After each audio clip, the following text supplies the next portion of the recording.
Attendees are in listen-only mode. Hello everyone, my name is Stuart Jordan and I'm here for Attitude Magazine today, and you're listening to Attitude's ADHD Experts.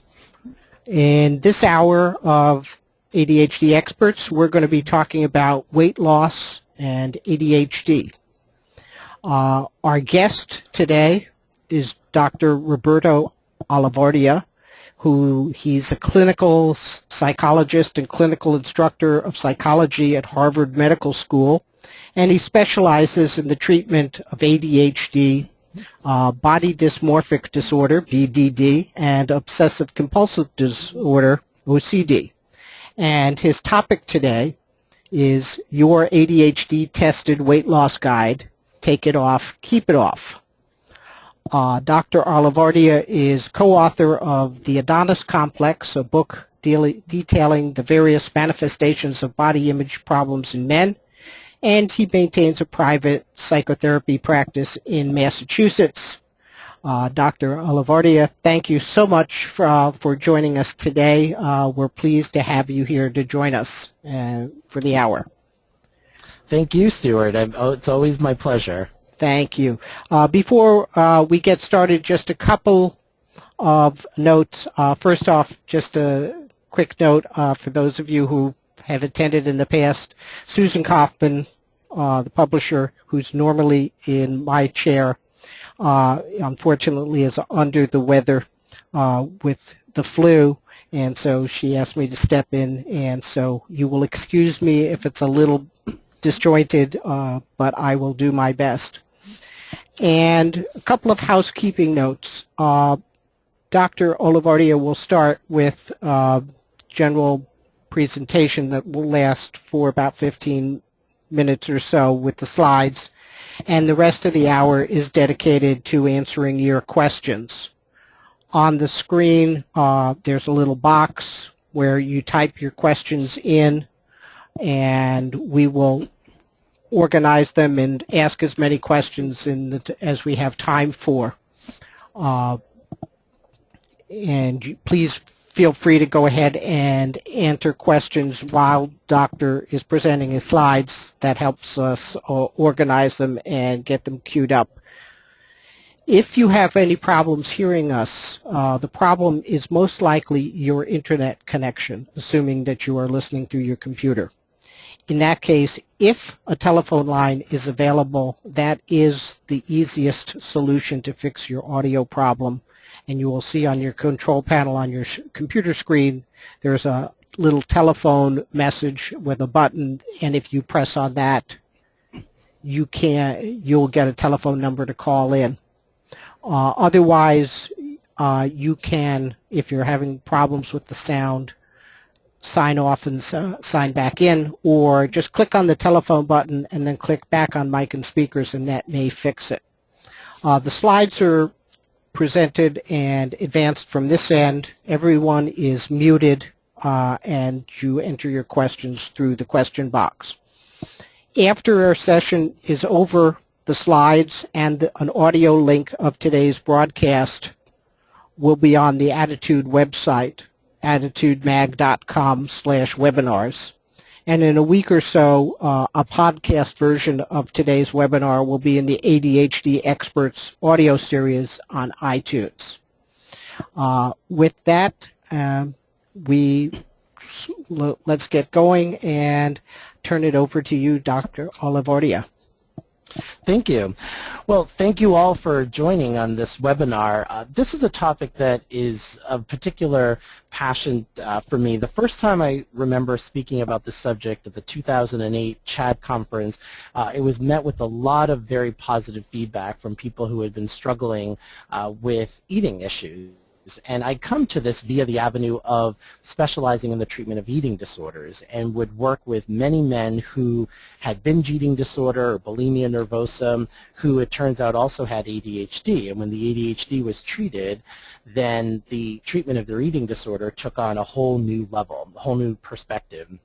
So before we talk about weight loss per se, I first want to just address why it can be difficult for people with ADHD just to simply even eat healthy. Because as we know, one of the most important things for weight loss is to eat, and to eat in a way that's very healthy and keeps people sort of feeling satiated without feeling that they're overeating.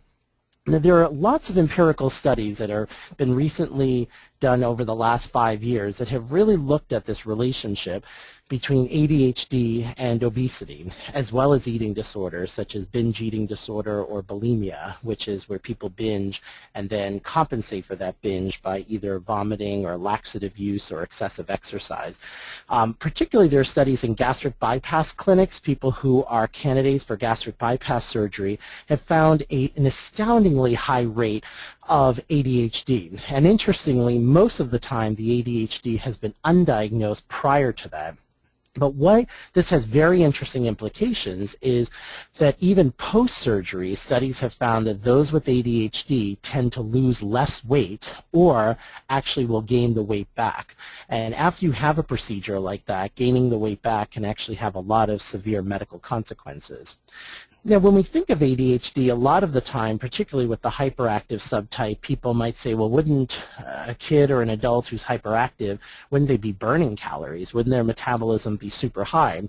Well, researchers looked at this. In 2004, Holtkamp and his colleagues looked at this theory of whether hyperactivity actually protects people from obesity, and they actually found that the opposite was found. So of almost 100 ADHD males, that they found that their body mass index was significantly higher than their non-ADHD peers.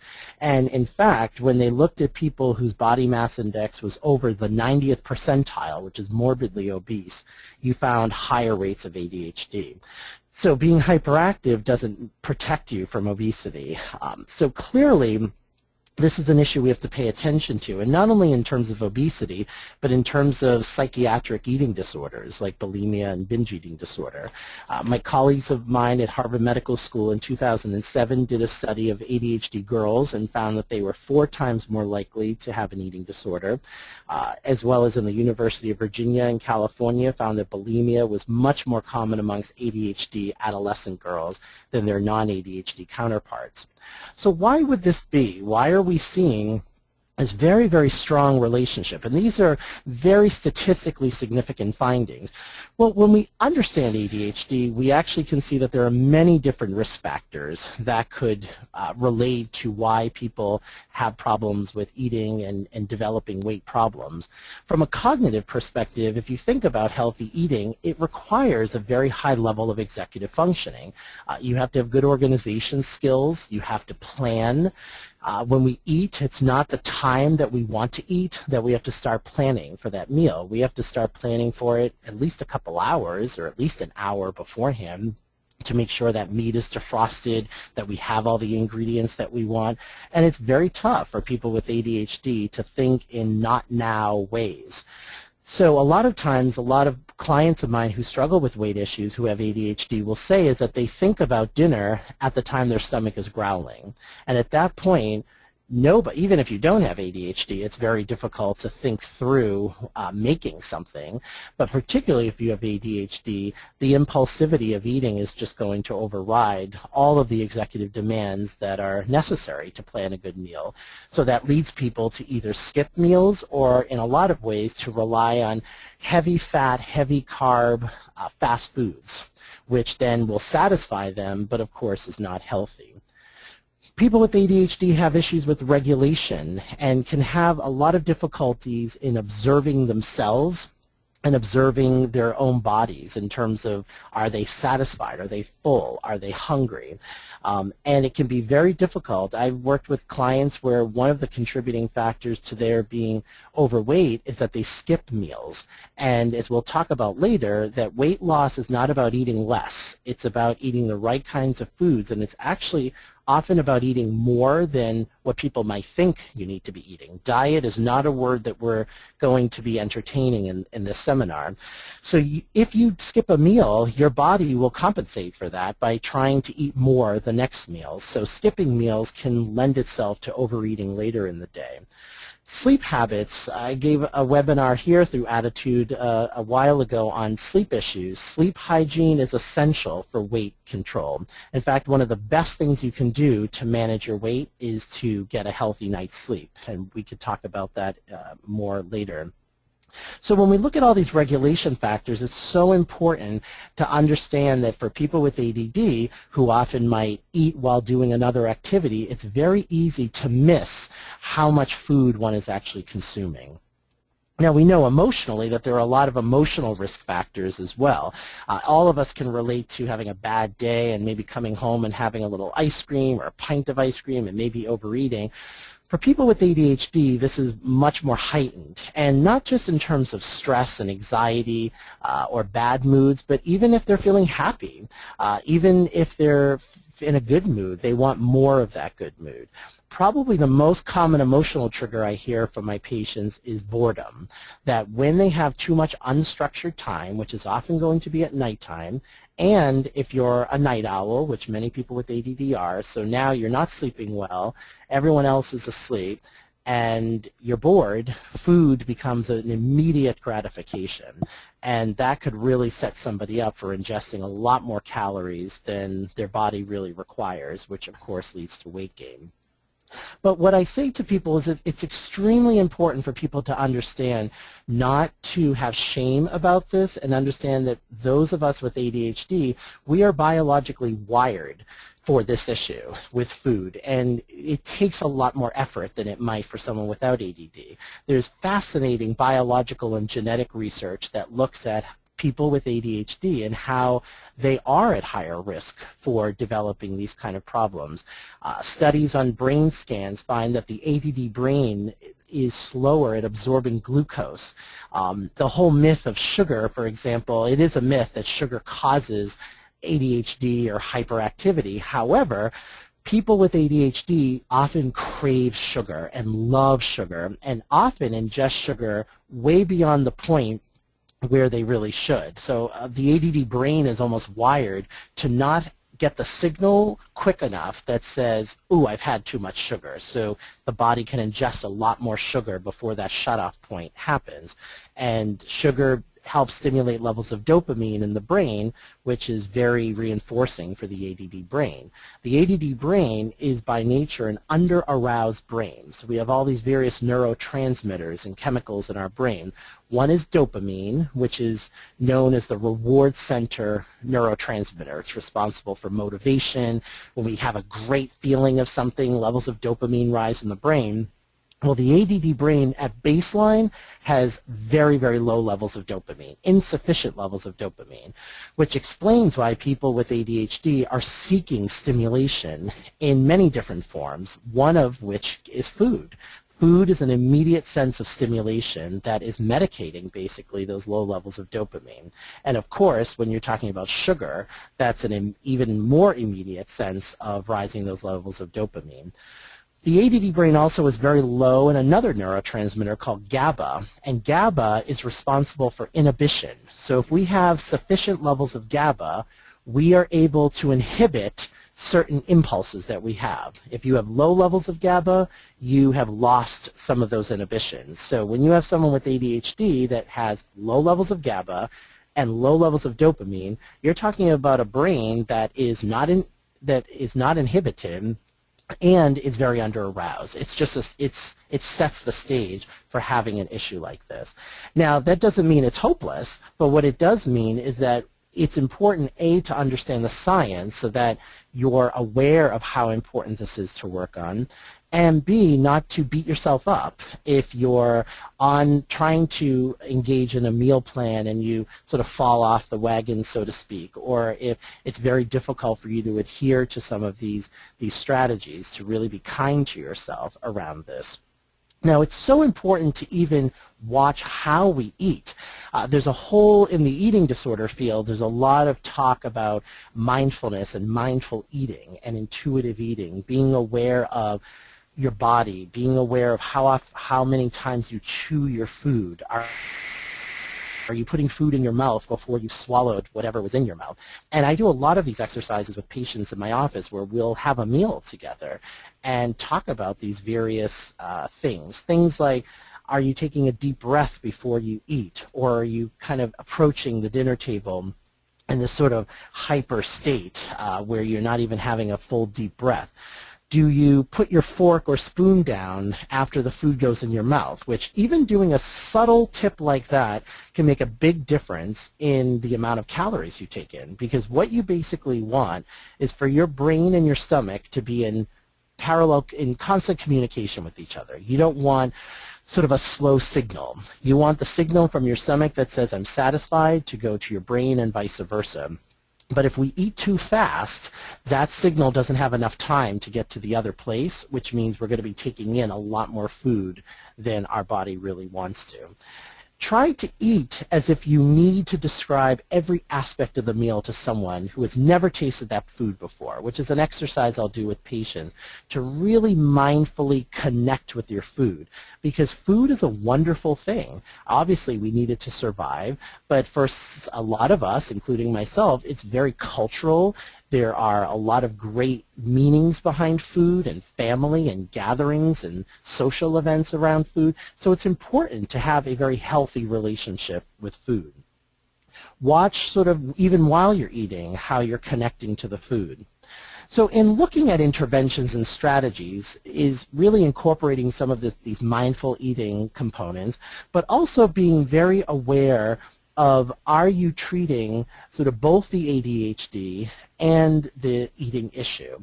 And sometimes the eating issue is completely related to the ADHD, but making sure that if you're working with a therapist or a counselor that the ADHD is definitely looked at as a large component of this. But everything from behavioral scheduling, really structuring your days and particularly your nights, setting up alarms, reminders of, okay, it's time to eat or it's time to plan for eating. Sleep hygiene, incredibly important, time management. And in terms of eating, is making sure that you're choosing foods not at the time that you're hungry, because when we're hungry, we are always we're gravitated, we're designed to want to eat high-fat foods when we're hungry, because our body is already in a starvation zone. Now, one of the things, and I'm sure people will ask about, is stimulant medication can often, there's a lot of research, and in the eating disorder field, it was often seen as contraindicated to prescribe stimulants to someone with an eating disorder because it can suppress the appetite. However, those with ADHD, the studies are been found that those who take stimulants, that it doesn't suppress the appetite in an unhealthy way, it actually regulates their eating. So studies have shown that those with ADHD who choose to take stimulant medication and also have eating issues find that it can significantly help with their eating as well as weight loss goals, because their executive functions are that much more improved. But not everybody, if people choose not to take a stimulant, it doesn't mean that there aren't behavioral approaches, some of which I've mentioned, but also just nutritionally. First and foremost, never skip breakfast. Breakfast really is the most important meal of the day. It sets up your metabolism for the day.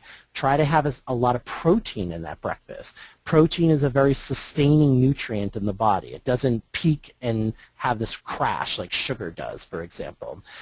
Really engaging in a lot of foods that are going to sort of fill you and be very satisfying.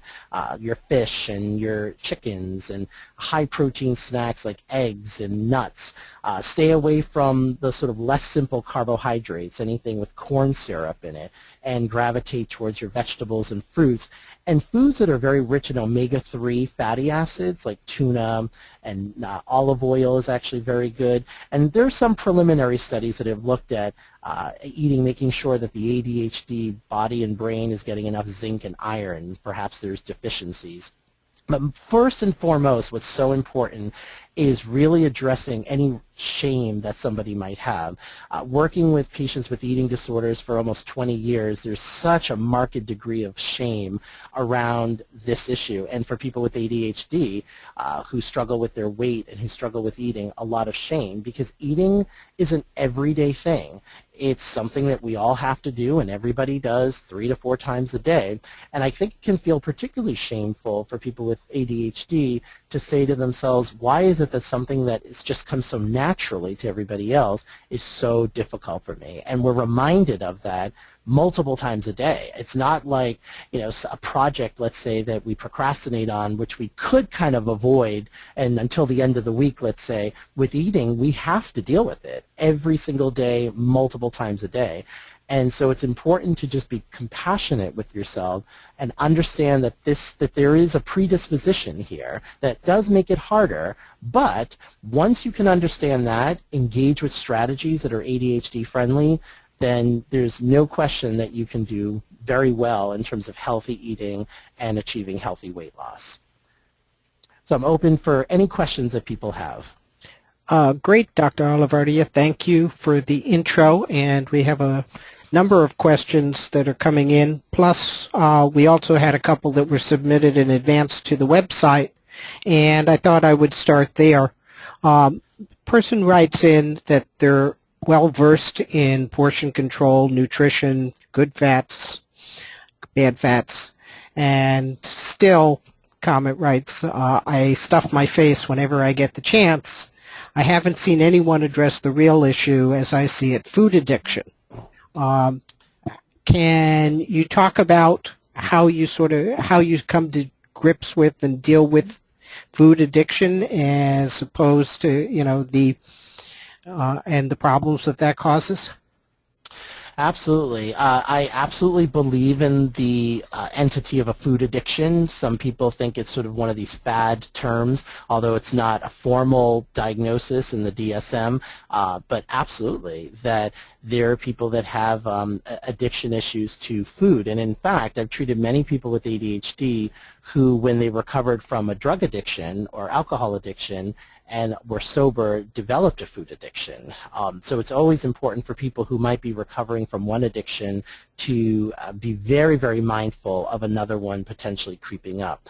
For people who have those kind of issues, it's very important, one, to always make sure that you're carrying sort of high protein, kind of healthy snacks with you so that you're not sort of in the most vulnerable position someone who has food addiction issues could be is to really to have their stomach be growling, to really be hungry, because at that point everything is sort of out the window.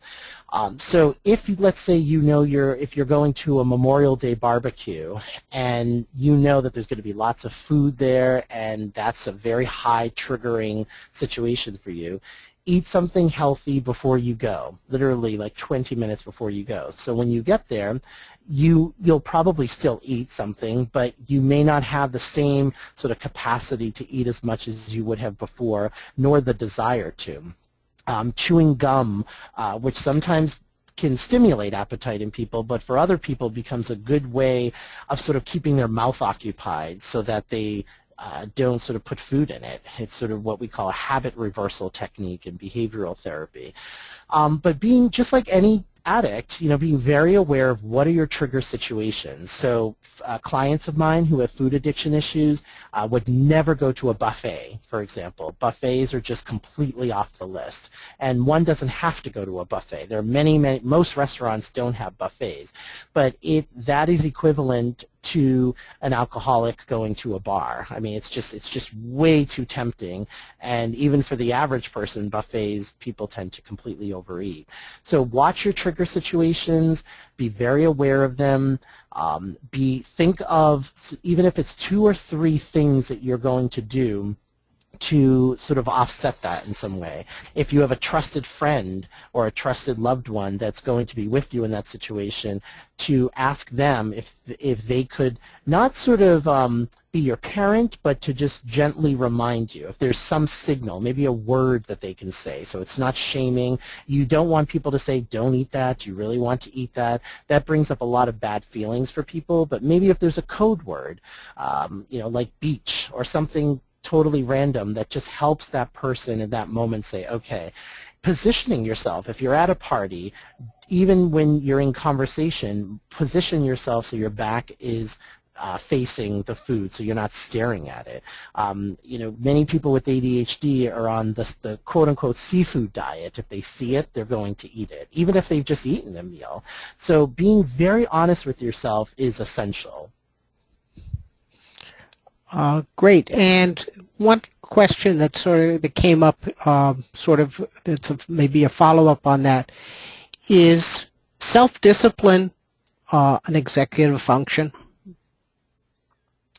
Yes, I mean, all of the things that would go into what we call self-discipline, absolutely, because in some ways, to have discipline over something, we may be inhibiting certain things. So, for example, for somebody who is able, who wants to eat something, who wants to eat another piece of cheesecake but does not, means that they're able to have certain inhibitory responses that tell them, okay, that they're able to think through perhaps, I might want this right now, but I can think through ahead of how I might feel later on tonight. People with ADHD have a very hard time with that. Russell Barkley, who's the world's leading researcher on ADHD, says that people with ADHD suffer from time blindness, meaning that they're only thinking in literally what's in front of them in that moment. So it is an executive function to be able to move out of that moment in time to then project yourself into a future point in time to say, I might like this right now, but I'm going to regret it later. And similarly, that's also for positive behaviors like working out. I always tell my patients, I don't ever look forward to going to the gym. I'm just not one of those people that says, oh, I can't wait to get to the gym. You'll meet people like that, and you wonder, they're just a different species than I am. However, what I have trained myself to do is to put myself in the future in terms of how I feel after I work out, and every time after I work out, I always feel better. I have never regretted working out when I have gone to the gym. So that's what motivates me to get to the gym. There's nothing in me that is motivated by, oh, I want to go. What I almost have to kind of keep myself in this sort of zone of how I'm going to feel afterwards. So yes, there are a lot of executive functions that are involved in what we call discipline, or when people use the word willpower, which I'm not a fan of that word, because people with ADHD, they have the will. It's not that they don't have the will. It's, as we know with ADHD, it's the intentions don't always get realized. But I think that word, when people aren't able to sort of execute the goal that they wanted to, they end up feeling like they are disempowered, and we're not disempowered.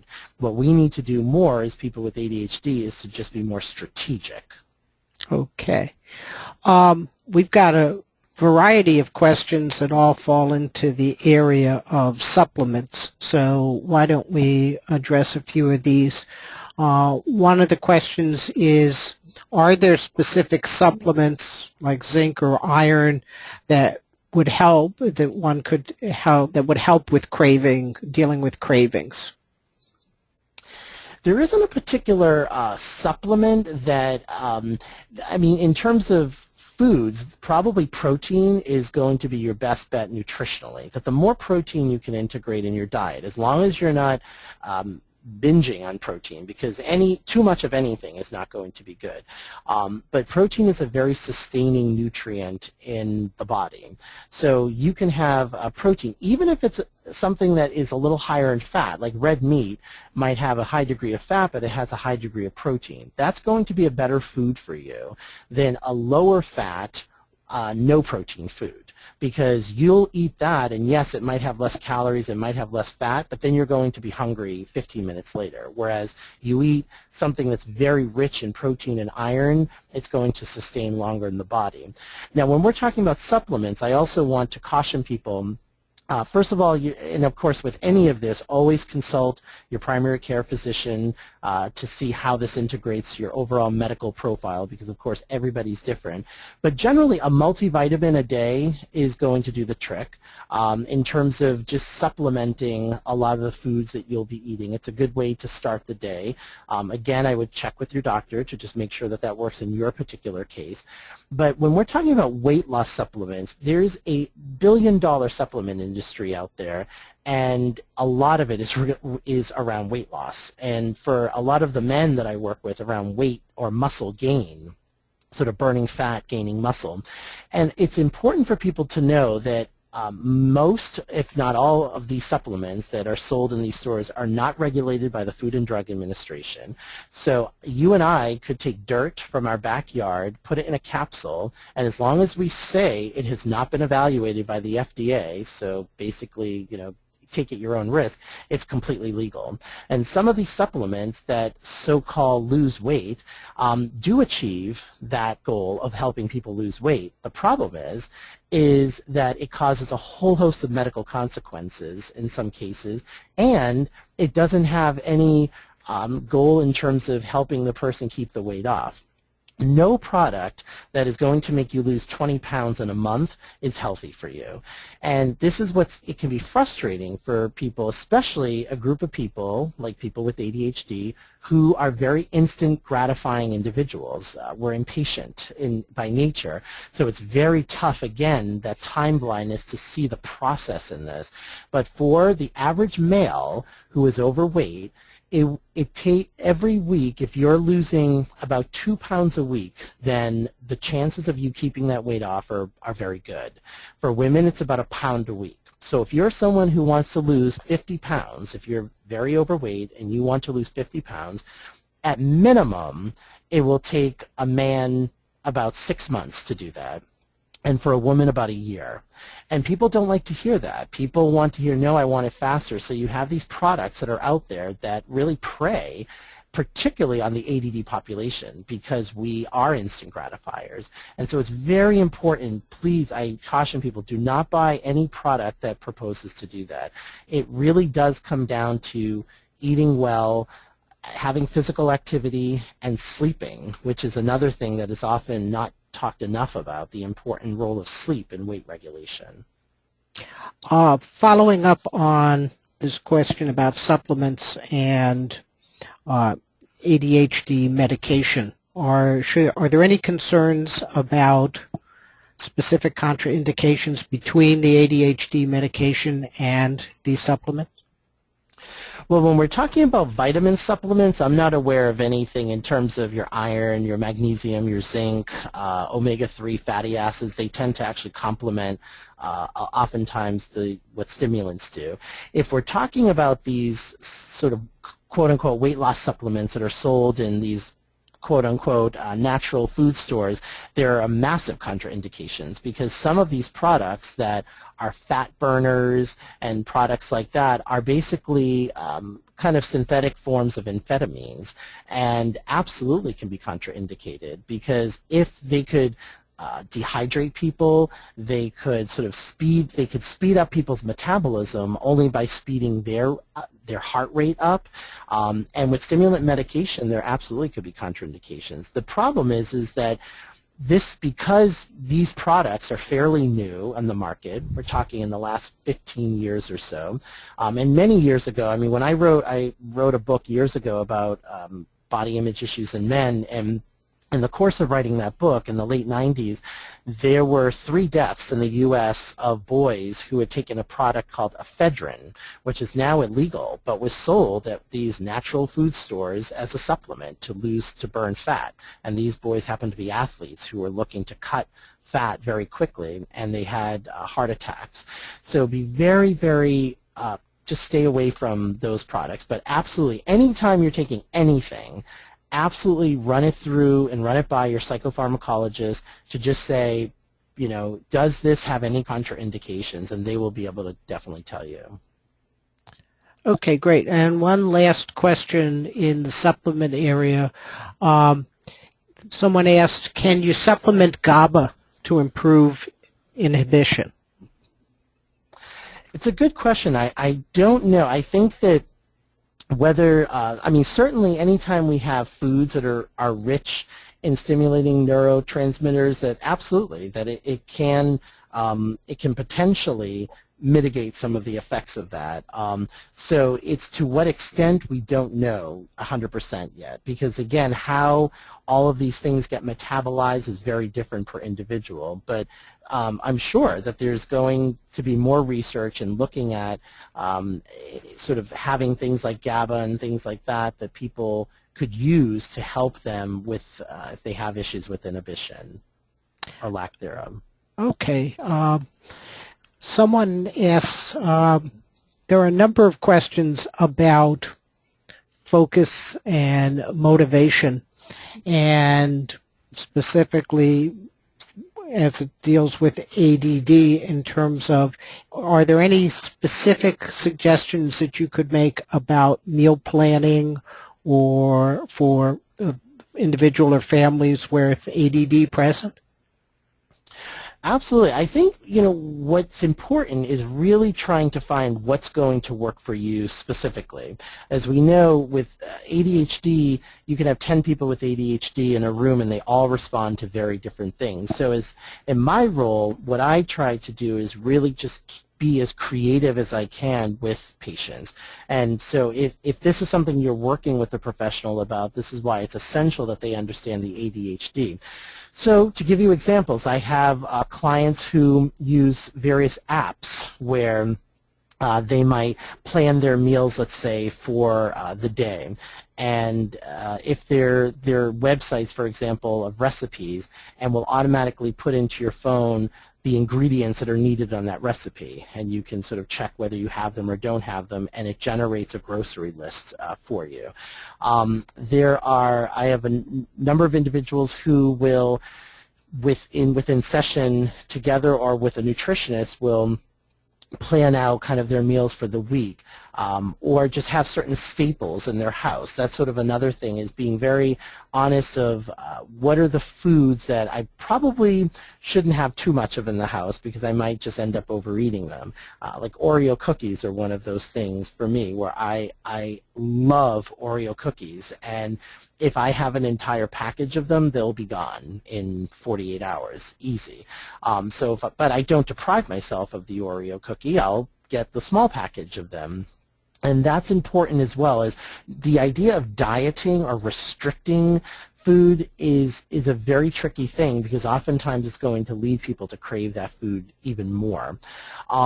Sometimes, having regularly scheduled or structured things, whether it's Weight Watchers for some people, or whether it's talking to a friend about it, writing it out. I have a patient that has a whiteboard, a dry erase whiteboard in their kitchen, and on Sunday night, they blast some music, and for about 20 minutes, they write down what they're going to eat. And it becomes a good way of just putting yourself in the future and really unburdening yourself, because if you think about it, it is very stressful to think about, what am I going to eat today? What am I going to prepare? And if you're a parent who's also cooking for your children, that's even more stressful. So I am a big proponent of having a period of time, whether it's Sunday tends to be a good day for many people where they're not working and such, and with less than an hour where you're basically committing to meal planning for the entire week. And that way you can also generate a grocery list of anything that you need for any of those meals in the week, and either on the Sunday go food shopping, or Monday, whenever people typically do their food shopping. And then in addition, when you go to the supermarket, always go with a list, and never go to the supermarket hungry, because you will buy foods that are higher in fat, higher in sugar, higher in simple carbs if your stomach is growling.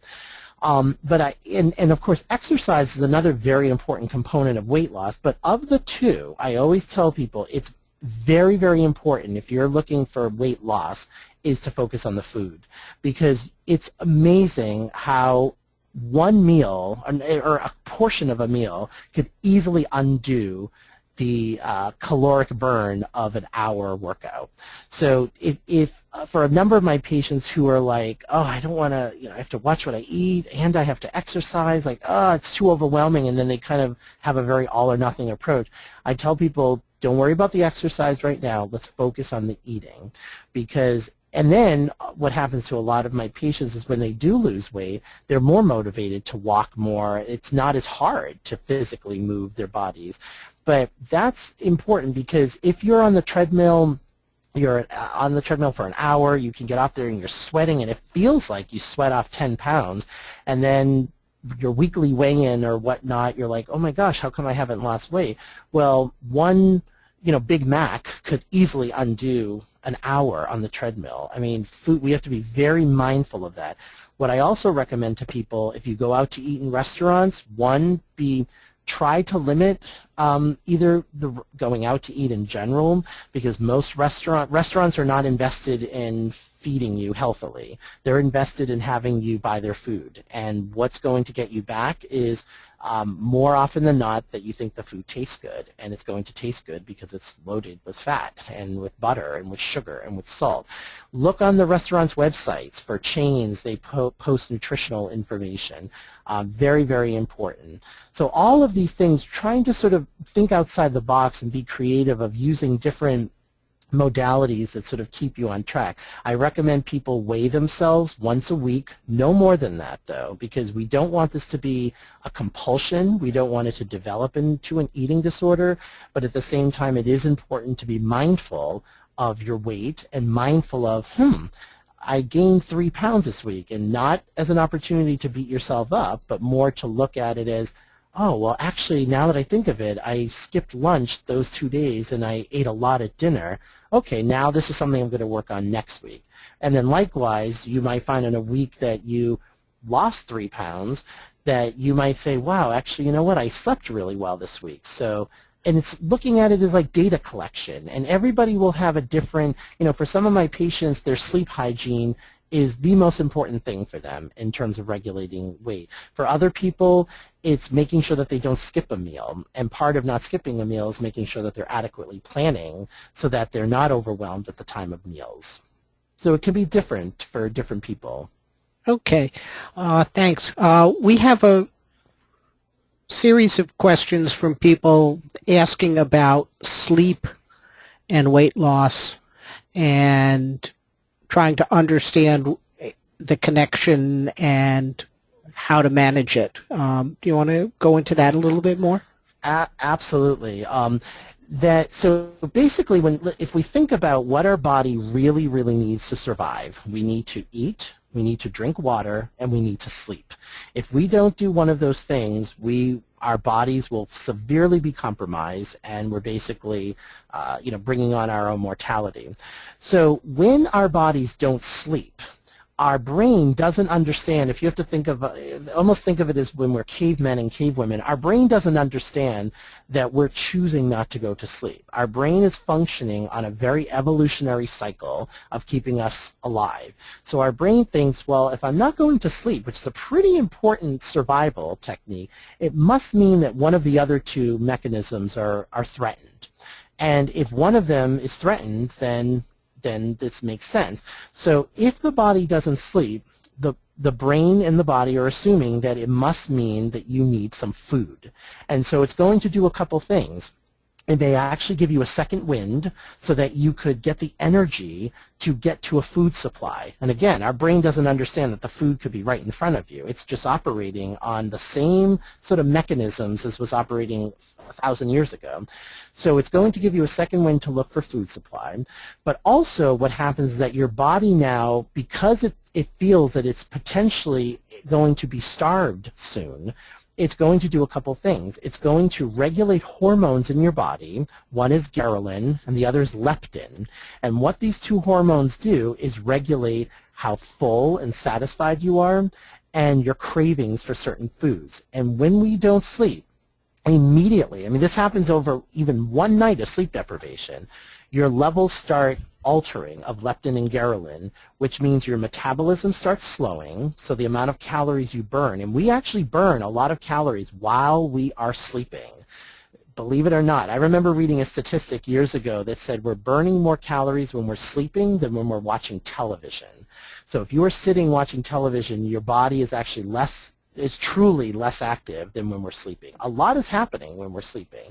So when you sleep, or rather when we don't sleep, our bodies are going to lower their metabolism, and it's going to increase cravings for fat because our body wants to survive. So literally, our sense of smell, our taste buds are all sort of working at changing to bring us to higher fattening foods. And so when we think about, for people who binge or people who overeat, and certainly my patients who have binge eating disorder, none of them binge on broccoli. I mean, I've never worked with someone who's binged on vegetables. What people tend to binge on are high carb, high sugar, high fattening foods, your pizza, your potato chips, your ice cream.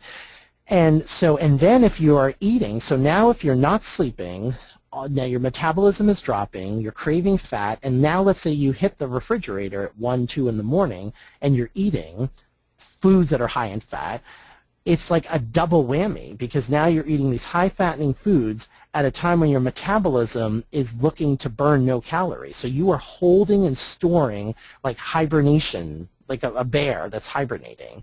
And that cycle can be very, very vicious. And then, of course, if you overeat or if you eat at 2 in the morning and you're supposed to wake up at 7, you might not be hungry for breakfast. You skip breakfast, but then the problem is it just sets off the cycle.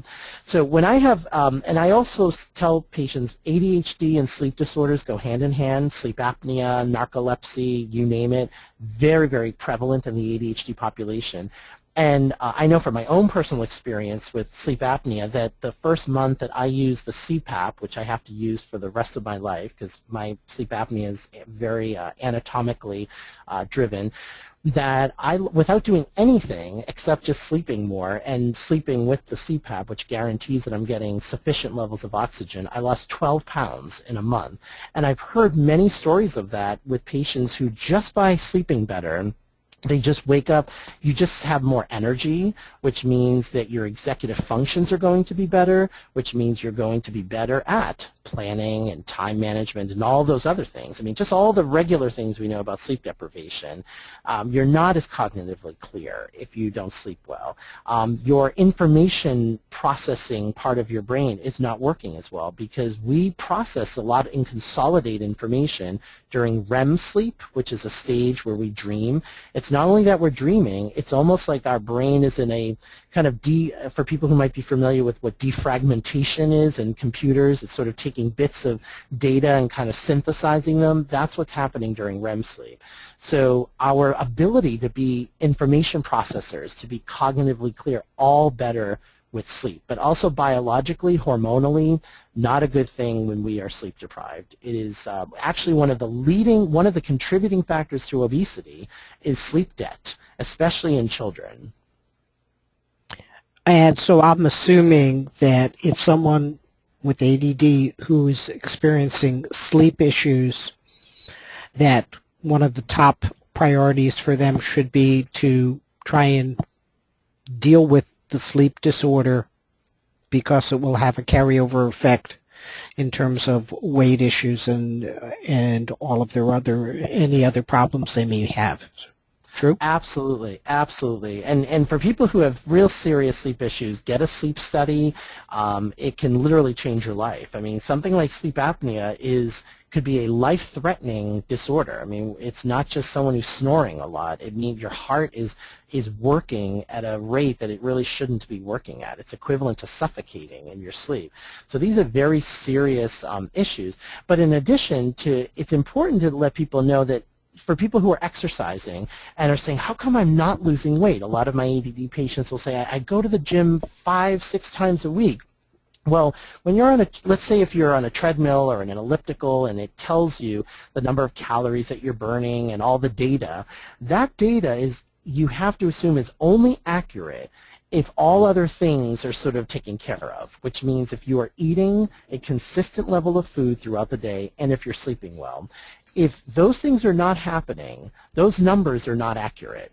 So you could be on a treadmill for an hour, but if your metabolism has dropped to nothing, then you're not burning the number of calories that it's saying. Those number of calories are the number is often generated by what the average sort of person of a certain age or weight or whatnot and speed, all of that is sort of calculated.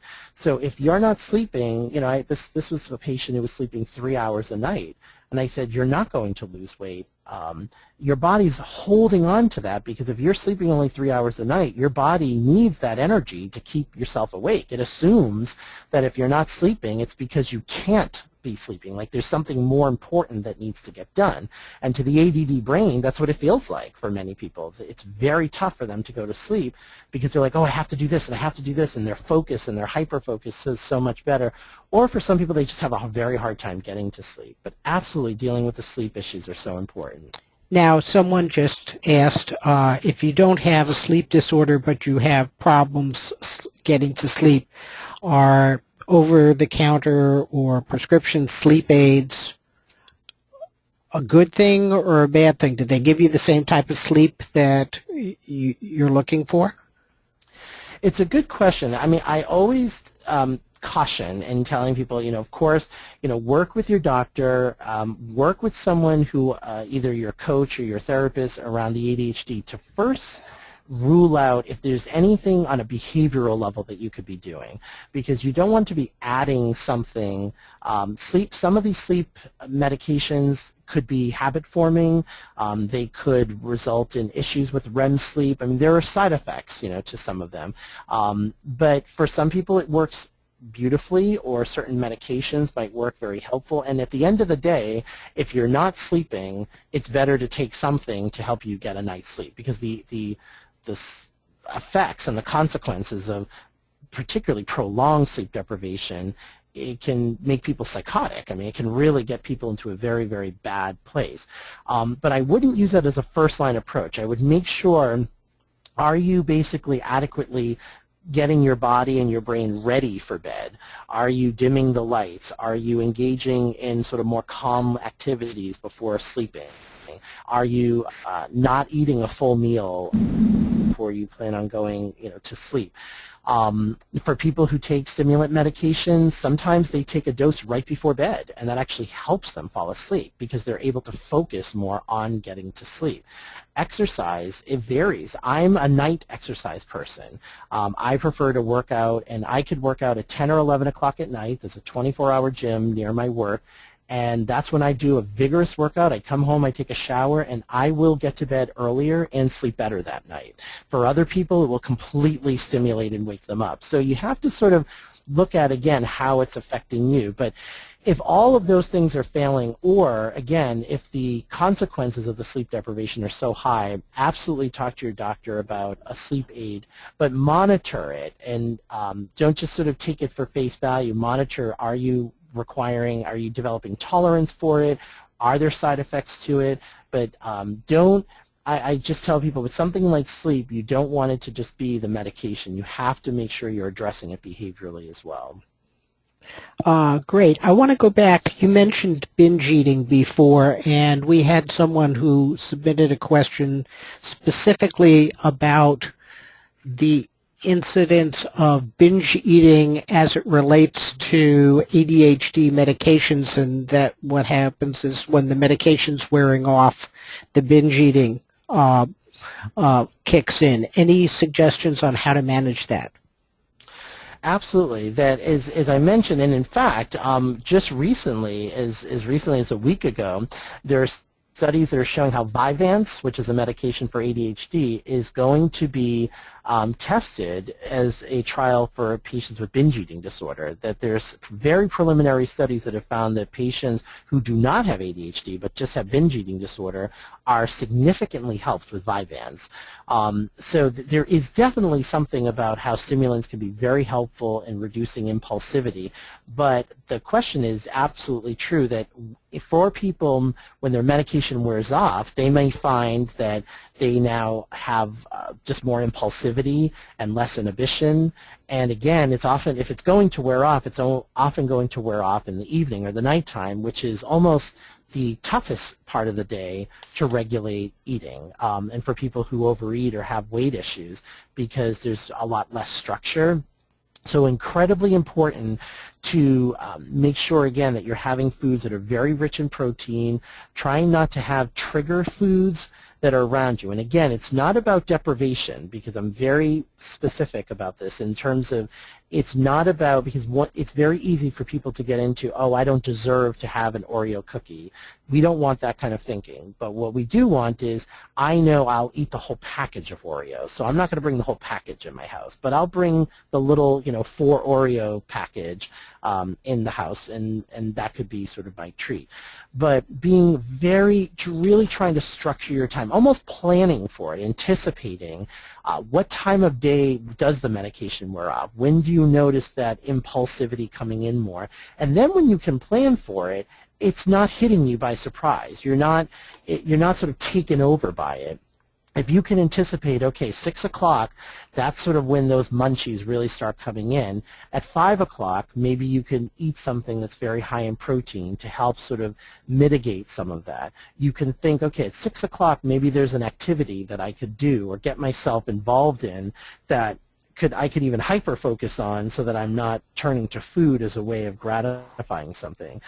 Or connecting yourself with other people, having, going for a walk with your spouse, or telling your child that you'll help them with their math homework at that time, and trying to fill that up with activities so that you're not vulnerable.